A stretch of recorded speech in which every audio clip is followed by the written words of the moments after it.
ప్రముఖ నటుడు జగపతి బాబు నటించిన అధినేత సినిమాలోని ఆసుపత్రి సీన్ చాలా మందికి గుర్తుండే ఉంటుంది. అలాంటి సీన్ గుంటూరు జీజీహెచ్ లో రిపీట్ అయింది.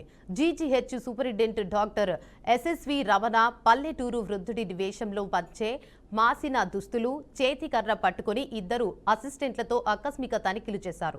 రాత్రి వేళ వైద్యులు, సిబ్బంది అందుబాటులో లేకపోవడంపై ఇటీవల విమర్శలు వచ్చాయి. ఈ నేపథ్యంలో సూపరింటెండెంట్ తనిఖీలు నిర్వహించారు. గంటకు పైగా ఆసుపత్రి మొత్తం తిరుగుతూ తనిఖీలు చేశారు సూపరింటెండెంట్ డాక్టర్ రమణ. తనిఖీల్లో ఆసుపత్రిలో ఉన్న కొన్ని లోపాలు ఉన్నట్లు ఆయన గుర్తించినట్లు సమాచారం. విమర్శలపై సూపరింటెండెంట్ ఈ విధంగా స్పందించడాన్ని అందరూ స్వాగతిస్తున్నారు. సమస్యల పరిష్కారం కోసం స్వయంగా ఆయనే క్షేత్ర స్థాయిలో పరిస్థితులు పరిశీలించడాన్ని అభినందిస్తున్నారు.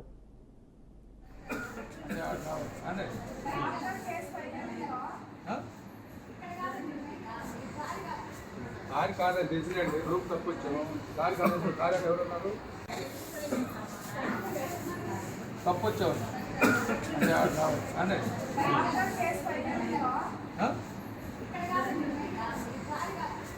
ఆరి కాదు తెలిసినండి గ్రూప్ తప్పొచ్చావు దారి కాదు కార్యం ఎవరున్నారు తప్పొచ్చావు అంటే అంటే